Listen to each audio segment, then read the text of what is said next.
अजित पवारांच्या पत्नी सुनेत्रा पवार आज उपमुख्यमंत्रीपदाची शपथ घेणार आहे. सुनेत्रा पवार यांच्या शपथविधीची लोकभवनात तयारी सुरू करण्यात आलीय. सुनेत्रा पवार, पार्थ पवार, जय पवार रात्रीच मुंबईकडे रवाना झाले. दरम्यान सुनेत्रा पवार आज संध्याकाळी 5 वाजता उपमुख्यमंत्रीपदाची शपथ घेणार आहेत.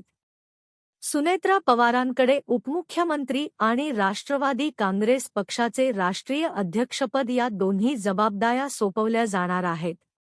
दरम्यान आज राष्ट्रवादी काँग्रेस पक्षाची विधिमंडळ बैठक पार पडणार असून सुनेत्रा पवार यांची राष्ट्रवादी काँग्रेस विधिमंडळ पक्षनेतेपदी निवड केली जाणार आहे.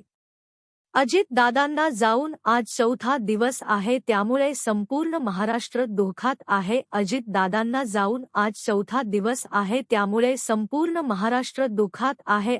असताना राष्ट्रवादी अजित पवार गटाने सुनेत्रा पवार यांना उपमुख्यमंत्री पदाची शपथ द्यावी असा निर्णय घेतला आहे. त्यांच्या पक्षाच्या निर्णयामुळे मुख्यमंत्र्यांच्या सहमतीने सुनेत्रा पवार यांचा उपमुख्यमंत्री पदाचा शपथविधी होऊ शकेल. सुनेत्रा पवार यांच्या शपथविधी सोहळ्यापासून शरद पवार व सुप्रिया सुळे हे दोघेही अनभिज्ञ आहेत. एवढा मोठा निर्णय घेत असताना पक्ष सोडा, पण किमान कुटुंबियांना त्याबाबत माहिती असावी अशी आमची व जनतेची अपेक्षा होती. पक्षविरहित कुटुंबामध्ये याबाबत चर्चा होऊन निर्णय व्हायला पाहिजे होते. दोन्ही राष्ट्रवादी एकत्र येण्याबाबत जयंत पाटील यांच्याकडे 4 ते 5 बैठका झाल्या. त्या बैठकांमध्ये दोन्ही राष्ट्रवादी एकत्र येण्याबाबत अंतिम निर्णयापर्यंत चर्चा झाली होती. अजित पवारांसमोरच दोन्हीही राष्ट्रवादींचं एकत्रीकरण बाबत निर्णय झाला होता. जिल्हा परिषदेच्या निवडणुका झाल्यानंतर याबाबतची अधिकृत घोषणा करावी असं दोन्ही पक्षांमध्ये ठरलं होतं आणि